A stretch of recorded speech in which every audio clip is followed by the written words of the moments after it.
I took a man's life behind greed and drugs. I was hanging out with the wrong crowd, making bad mistakes, selling lots of drugs. And the greed and the drugs made me not think right. And my habit got so bad. And I went to this motel, me and two of my friends, and we was going to rob this drug dealer. And the robbery went bad. I could see fire coming out of the barrel. And the cement was, or the shell was hitting the bricks in the Holiday Inn. And it was chipping off and hitting my face, and I knew it was real close. I mean, and I just screamed at him. I said, if you want to play, let's kill each other. And we stood there and just shot us, facing each other, shooting it out till he went down. And the next day, one of my fall partners called me and he says, what are you doing? I said, nothing. And he said, you need to look at TV. So I turned the TV on, and every news channel in Denver said that there was a cop killed at the Holiday Inn in Golden. And I thought, oh shit. And I looked out the window, and the block was surrounded by cops. And that's where they arrested me and took me to jail. I got the full benefit of the crime. You know, I was wrong for being there, and I don't try to blame anybody else but myself. It was my own stupidity. But drugs, once they get a hold of it, they got a powerful. People say they get strung out, and a lot of people don't even know what the word strung out is. There was a times there at the end, my habit was like $2,500 a day. Cocaine, meth, Quaaludes. I mean, smoking the best weed there was. I mean, it was stupidity, greed on my part. Greed and to feed my addiction. And I took a man's life, and there was no reason for it. They convicted me of felony murder, second-degree murder, and conspiracy. The felony murder carried a 20-year life. The second-degree murder back then carried 12 years, 8 to 12. And the conspiracy carried 4 years, and I got the max on all of them. I got 20, 12, and 4. I'm still doing this life sentence. And May 28th of this year, I'll start 33 years. For a long time, there was no regret. There was just a lot of anger. And then I got to thinking, it's not about you. Think about the people that you've hurt. And the pain and hurt of that will last me for the rest of my life. And there's not a day that goes by that I don't think about the pain and hurt of cussed so many people. You know, I'll live with that the rest of my life, whether anybody else can see it or not. It's there with me. I mean, every day I think about it. And a pain like that, it's hard to describe how bad it is. But I mean, it's unreal. Because you look at people and you think, I've hurt so many people. And there's no amount of time I could ever do to bring back my victim. And there's no amount of time that I can ever do that'll make the pain and hurt go away. It'll always be there.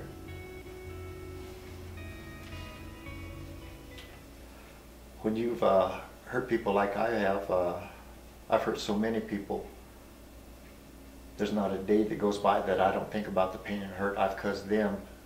And that just magnifies the hurt that's in me. It's like a scar. There's not a day goes by that I don't think about it. Every day, someplace I can be walking to work, I can come home from work, or just be sitting in my room, and I think about those people. I hurt lots and lots of people. And there's no way I can take that back. I mean, there's no amount of time I could do to erase the pain that they feel. There's no amount of time I could do to erase the pain I feel and the pain I've hurt my family.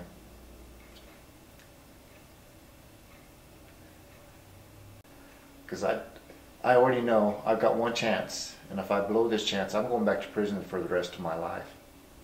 Being a lifer for a homicide, you know, People look down on that a lot.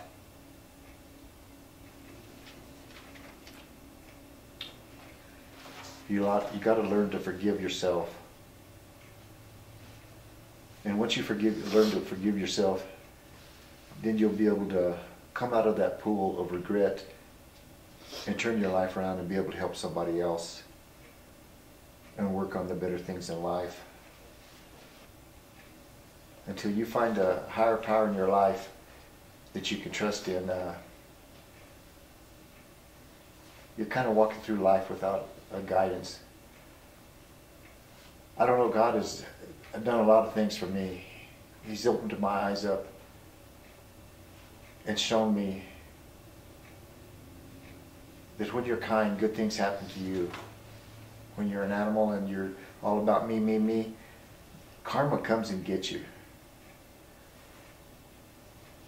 And don't think that you can just turn around and do things to people and get away with it. It might work for a while, but when karma stings you, it gets you bad.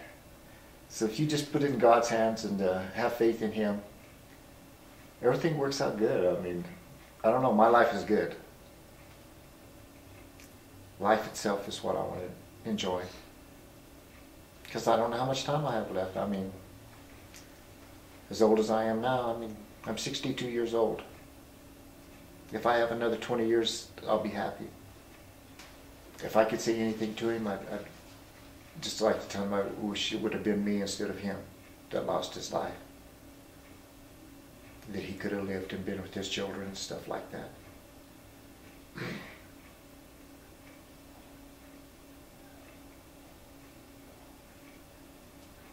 But, you know, that's not going to happen.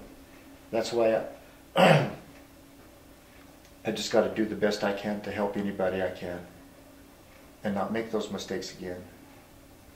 And by me helping somebody else, maybe he's looking down from heaven and seeing that I'm trying to help somebody else, and maybe he's forgiven me in his heart. And that man that I took his life, maybe he can look down and say, I do forgive him.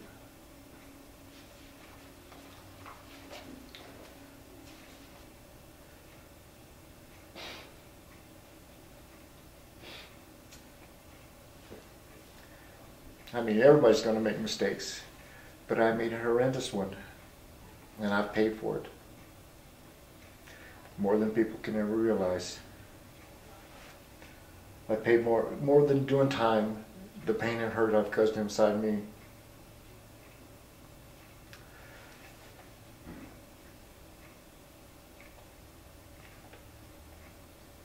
When you talk about it to somebody, it's hard. Because it's not a funny matter when you take somebody's life.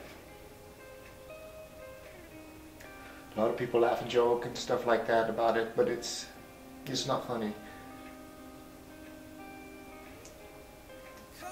Because that pain and hurt you cause people, it eats you up.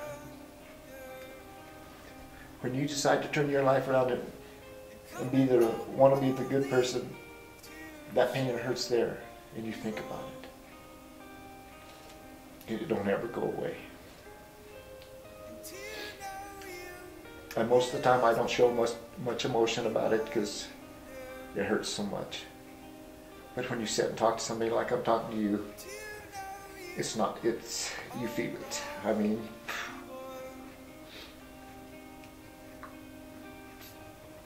and it's just something that I'll have to learn to deal with. I mean, and it hurts just as much today as it did many, many years ago. And that pain might be with me for the rest of my life, but I've got to be the best man that I can.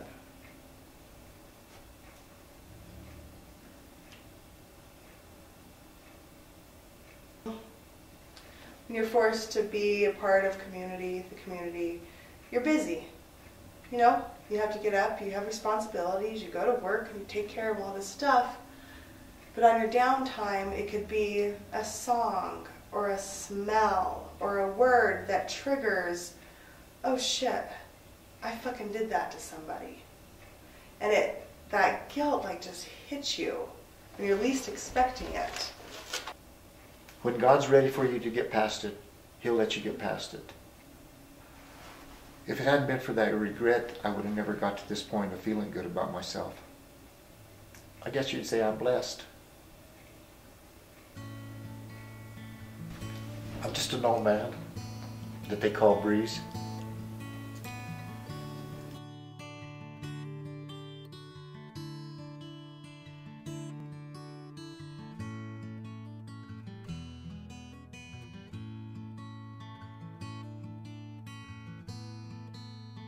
Oh, my mama told me, 'cause she said she learned the hard way.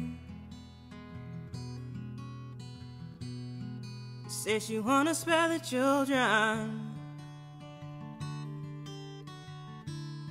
She say don't give us your soul away, 'cause all that you have is your soul.